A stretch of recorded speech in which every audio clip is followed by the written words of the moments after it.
Hello and welcome to State View. I'm Mark Crosby of Quincy Access Television. Thank you so much for joining me and my guest, Representative Bruce Ayers from the 1st Norfolk District here in Massachusetts. Bruce, welcome back. Mark, thanks for the opportunity to be here today. Appreciate it.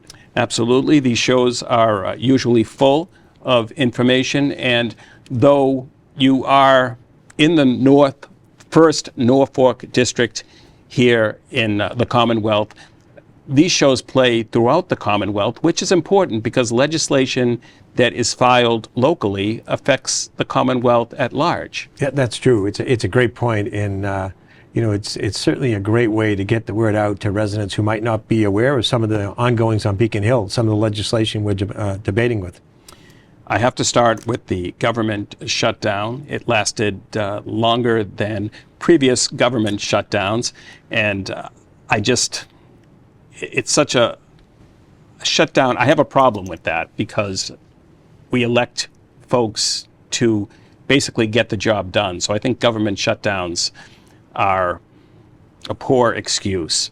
But during that period, SNAP benefits were at risk.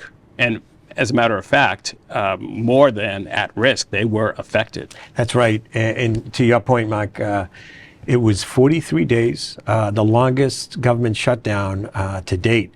So the Mass Legislature worked quickly to come up with some resources, a safety net, so to speak, to help those people who are vulnerable. We passed a supplemental budget. There was $10 million earmarked towards the Department of Transitional Assistance for SNAP, for food supplies for those in need. This was a key component, due to the uncertainty of what was going on. Also in the supplemental budget, there was $12 million earmarked for universal school meals. That was another key area. And housing eviction protection for federal employees. There was so much uncertainty in how long this shutdown would go. What the legislature tried to do was provide safeguards in place to protect those most vulnerable. Mass health, hospitals, reproductive care, just key areas that we were concerned about. Financial aid for our students. 1.2 million people were affected with those SNAP benefits. So our goal was to be there in place to help what we could with the impacts of the federal shutdown and improve on some of those systems. Right, because I guess it requires a reshuffle when something is done almost beyond local control. Yes, that's right. We were seeing things like air traffic controllers out of work, not being paid for, And not showing up. Not showing up. Because of that. Yes. So with Speaker Mariano and the colleagues, taking swift action, we were able to provide essential services. I do want to address the drone legislation because you just talked about airlines and air traffic controllers. Talk about the drone legislation and, first of all, why it's important legislation, what safety concerns there are. Yeah, well, as we all know, drones are becoming more and more popular. People are using for recreation, they're using them for business, photography. There's a number of great uses for drones, but with this legislation, we were looking at it for if these drones get in the wrong hands, they can be a major public safety and public privacy concern. Working with some concerned parents and teachers, I filed a bill that would first protect our schools. What the bill would do is create a 400-foot buffer zone that drones could not fly over, protecting our students. And as people are aware, drones today can be as small as something that fits in the palm of your hand or as large as something that goes in the back of a pickup truck. They have high-powered cameras. They can carry significant weight.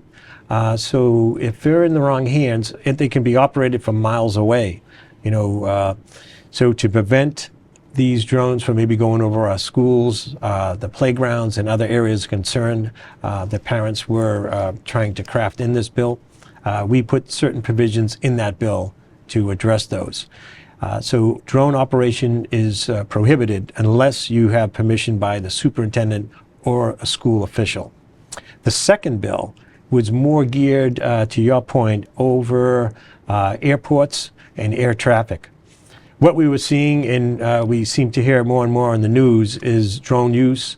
I remember recently there was something over Logan Airport where drones were flying in the flight path of our planes.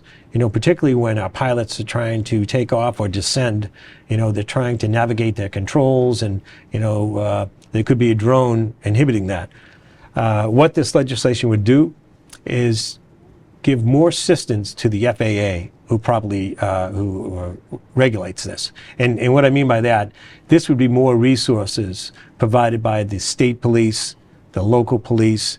They have more resources on the ground to go after these drone operators' wrongdoing, you know, to identify, to research, and potentially prosecute these people doing these type of operations. I know you and I spoke about laser lights in the same vein. Yes, that's right. Laser pointers were another hazard to our pilots. You know, these small lasers now can shoot for miles in the air. And, you know, this is another case where we have additional resources on the ground to help the FAA to go after these perpetrators, to make sure there are strict consequences. You know, it's not a harmless plank or something like that. This is pretty serious. In Logan Airport now, we have, I think, 375,000 flights with over 35 million passengers coming into that airport every year. So to have legislation that will protect our pilots, our passengers, and the community below from these drones is a key provision. And where does this currently sit? Right now, it's navigating through the legislative process at the State House. Okay.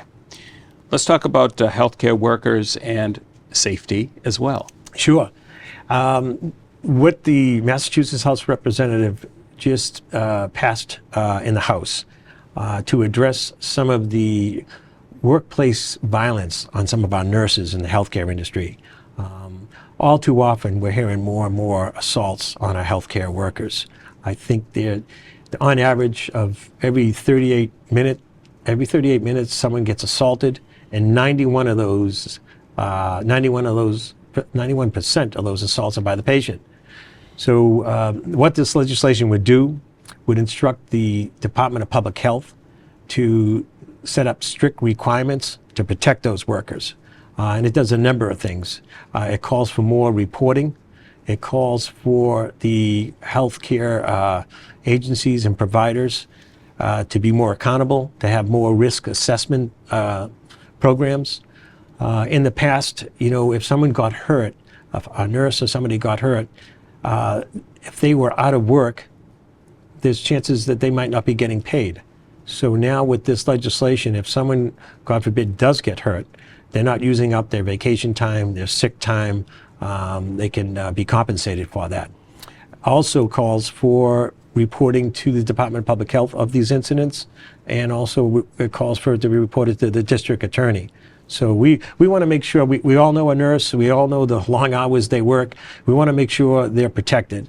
You know, they're there caring for patients. The last thing we want them to do is be in a tough situation. And we know, of course, the patient might not be in their right mind at the time of the incident as well. That's right. You know, and that comes to the heart of the bill, where the Department of Public Health will have to set up a set of restrictions and requirements so we have proper safeguards on that. And currently, this is, as far as where it is placed. This bill passed by the House, and it'd be going over to the Senate. Very good. Home care. Home care. You know, what we're seeing with home care, it's the fastest growing industry. Baby boomers are aging out. 1 out of every 6 people are over 75. And the purpose of this legislation was to make sure that as this industry grows, there's proper protections and safeguards on it. They now would, under the Executive Office of Health and Human Services, they would be required to be licensed. Along with that, it becomes more restrictions. It requires that the people working for them have proper training. So these are home health aides. That's correct. Okay. You know, we all know it might be a situation, you know, and I see it unfortunately with some of my friends, you know, their parent might be in a situation where they took a slip or a fall or an unexpected incident where right away they're in need of immediate home care. What the bill is aimed to do is to make sure that if they are in that situation, that the person coming to their home will have the proper training and the proper knowledge to make sure that they're in a safe place. And right now, that's not monitored. That's not a requirement. That's right. In certain situations in the private sector, you know, they might not have those safeguards in place. So we want to make sure that there's proper insurances. We want to make sure there's proper training and proper protections. So if someone is in that situation, you know, and it's a tough spot to be in. You know, if your parents or a loved one is in that kind of immediate care, that someone that comes out into your home has that type of proper training and skill set. And the path for this legislation Is going through the Senate also. Okay. The MBTA. Let's talk about some improvements, the red line improvements. Unfortunately, just the other day, I believe today or yesterday, I heard that the orange line had some issues with the door opening prematurely before it reached the platform. But I think we can all agree that there have been significant upgrades and improvements recently with the MBTA. Yes, it absolutely. You know, over the last few years, and you know, particularly Well, it was funding. It was a funding issue. funding issue, and I also want to say that under the new, you know, director, general manager, Philip Ng, he's done a great job. You know, what we've seen closer to home here with the red line is, and we all know it's the backbone for commuters in Quincy. We've seen new red line trains. We've seen new track and rail systems, power sources. We've improved on the slow zones. You know, some of the trains are back up to 50 miles an hour, reducing travel times for about 30%. There's new signals at Quincy Adams, Quincy Center, and North Quincy, and station upgrades at Quincy Adams, you know, to replace the elevator to allow more accessibility for our seniors and people with disabilities. They've also expanded the Codman facility, the Codman Yard, and that allows them to have more trains, more equipment to handle the maintenance demands for that, for a quicker turnaround for any repairs like that. You know, and all these improvements, all these steps help for faster, more reliable service that we're trying to give to our residents. And of course, for folks in Quincy, the bus facility, there's a hub on Bergen Parkway.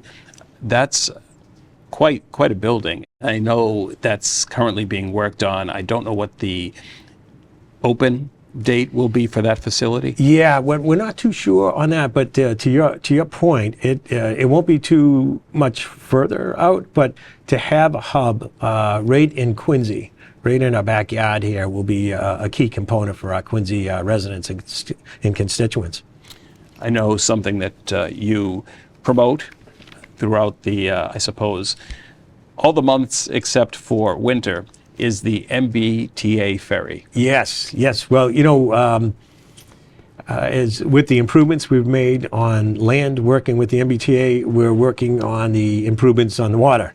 One of the biggest advances, you know, was Governor Healy appointing Dave Perry. He is the first ever director of ferry operations in Massachusetts.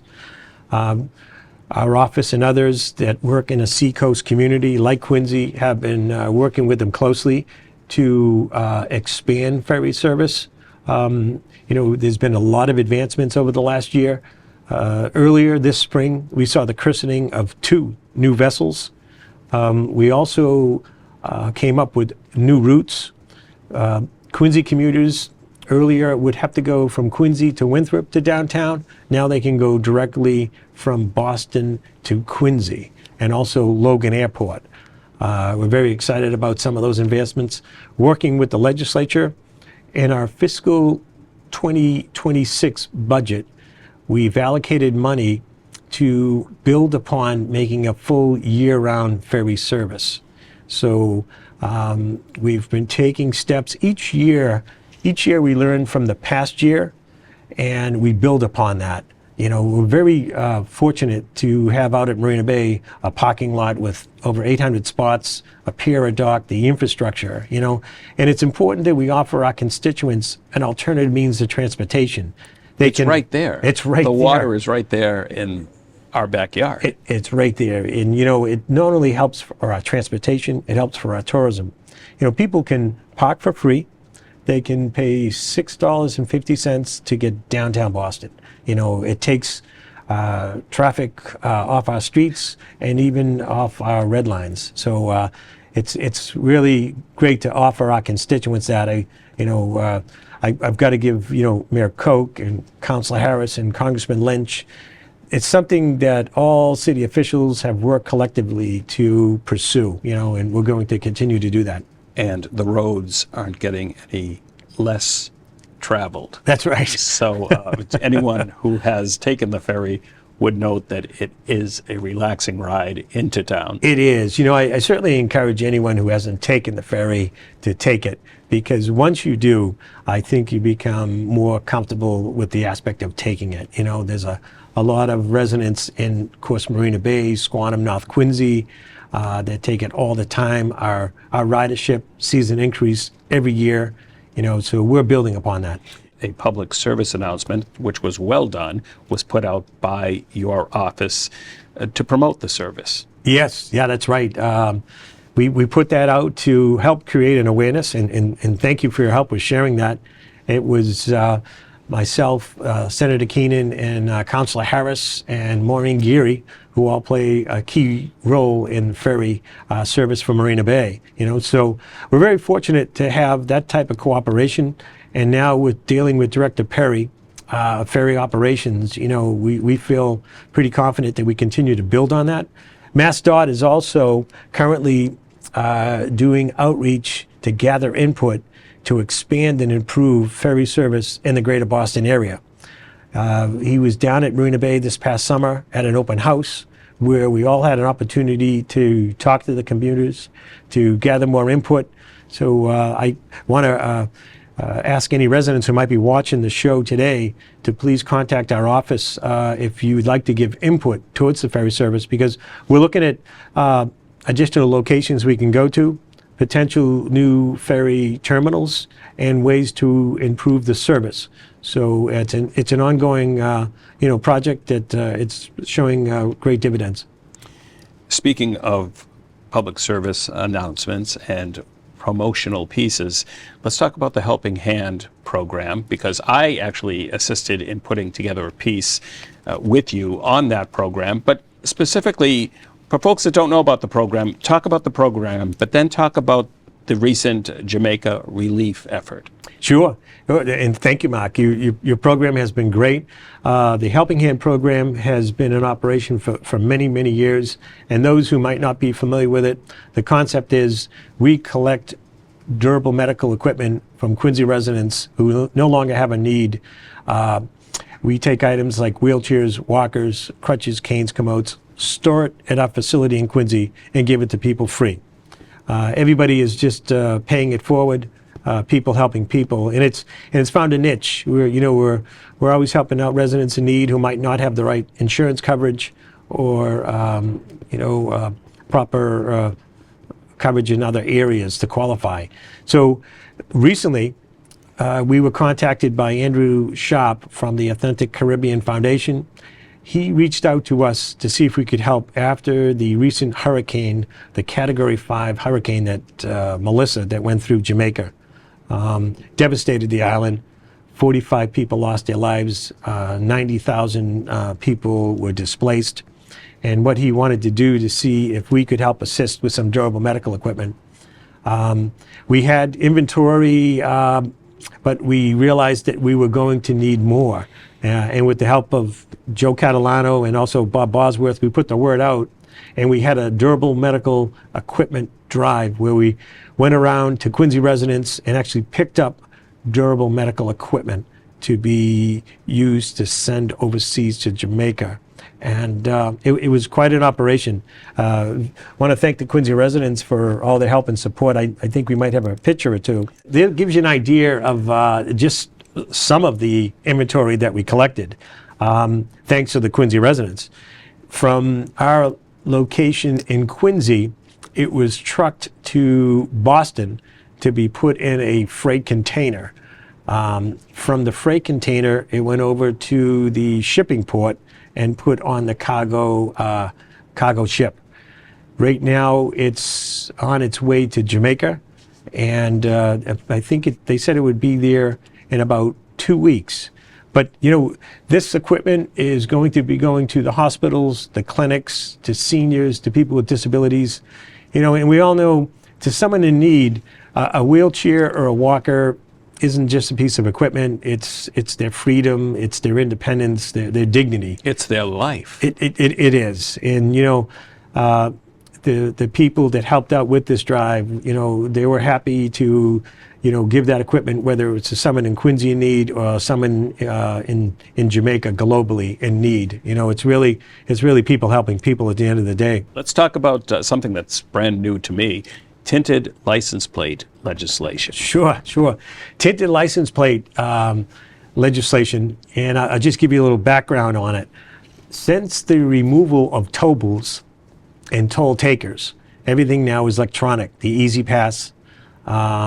So there has been a sharp increase with tinted plates and other types of devices to hide their license plate.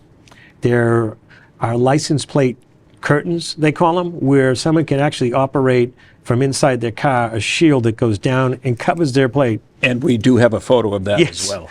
And I think that's the picture there. And the picture to the left is a motorcycle, and that shows a magnetic plate that if they turn on a switch, the magnetic kicks in and the license plate goes back up. So here's what we're trying to do. We were doing research with other states, and we found that in California and in New York, there was a tremendous amount of income being lost because they weren't able to identify these license plates. So in doing the research, Massachusetts, we found, was losing out over $7.2 million a year. Really? Significant money. So the bill would address two things. It would help us economically recover that funding, and of course all that money goes back into our roads, repairs, our bridges, our tunnels. It's imperative that we have that kind of money. The second part of the bill is it helps our public safety. It helps our police. In speaking with Chief Kennedy from Quincy, in the chief in Randolph, Morag, and some of our state police, we were gathering input. And with a police setting, if someone pulls their car over and the police officer can't identify a plate, he doesn't know if that person has a firearm. He doesn't know if there's a warrant. He doesn't know what could be going on. So it gives the police officers more of an opportunity to prepare themselves. So we want to make sure that police have proper safeguards, and this legislation also protects them. Just trying to pace myself as we're coming towards the end of this program. I do want to talk about the Squantum Elementary School here in the city and an update. Sure. And the Mass School Building Authority is a great agency. It's operated out of the State Treasurer's Office, Deb Goldberg. We work closely with Maria Propolo and Matt Donovan, from the MSBA. A lot of credit goes to Mayor Koch, the council, and the school committee. Squantum School is the most recent ongoing project right now. I had an opportunity to go out there for a site visit, to tour the school, to see some of the demolition and view the modular classrooms. The principal out there, Steve Silva, is doing a great job. The whole project is $108 million, and the state reimbursement, I believe, is about $38 million that will be going back. What the delegation tries to do is work closely with the city through the various steps and requirements to get that funding. You know, there's also the Randolph Elementary School in Randolph that just benefited from that. We just had the ribbon cutting last year. And on top of that, Mark, there's an accelerated program for repairs for other schools that might need roof replacements, window replacements, boiler replacements. So we want to make sure that our schools are up to par. You know, with Squantum, it's going to be a beautiful school, latest technology, proper safety safeguards in place. And we all know there's a correlation to, you know, property values in our schools. As we come to the close, I do want to talk holiday. Let's talk about holiday scams and safe shopping. Sure. As we do get towards the holiday, we know, you know, it's a tough time of year because there seems to be more and more scams. So we just want to make sure that people are aware of some of the latest scams. They tend to do it three ways. They tend to do it online. They tend to do it on text message. They tend to do it in person. And, you know, in each way, we want to make sure that people are aware. Online, there are a number of ways where you might be able to click on a bad website if you were shopping. You know, people texting, one of the most common texts people might have received, I know I've gotten a few, is a text from the Registry of Motor Vehicles saying that you went through a toll and that you owe toll money. You know, what they're doing is phishing. You know, they're hoping again that you'll fall for that, click on the link, give some kind of personal information. I see that the scam photo is on the screen. That shows you the text message that the registry or the fake registry one will put out. But there's a number of them to stay vigilant with. You know, so we want to make sure that that people are conscientious of these scams. If you do get scammed, we want to have people make sure that they contact these incidents to the Attorney General's office so they can be reported, and hopefully there's something that we can do. But you know, even these in-person scams, you know, people will ask to borrow your phone. They'll say their battery died or they need to call their husband or wife in an emergency. What they do is that when they grab your phone, while they're talking to you, they're taking, you know, your information off your phone, your banking information, and transferring it into theirs. Because a phone nowadays is so much more than a phone. Absolutely. So it's something we want people to be aware of, and thanks to you and, you know, others that are putting these scams information alerts out to, we can hopefully crack down on some of that. And lastly, let's talk about the holiday toy drive. Yes, the holiday toy drive, something that we do every year. We want to ask people if they're in need of maybe some help this year, some toys, to contact our office, or if they'd like to get involved and participate. Each year, you know, we get a list of families that may be in need, and we try to address as many as we can. Well, very good. We got all this in a half hour. Again, these are programs that are full of information. I certainly welcome your visits. Well, thank you, Mark. I appreciate your friendship, and it's nice to be on the show with you to kind of talk to the residents at home in Quincy and in Randolph here to let people know what's going on in Beacon Hill. Very good. Well, happy holidays, and then we will reconnect next year. Sounds good. Good. And thank you at home for watching, and just please remember to support the local access station in the community in which you reside. Take care.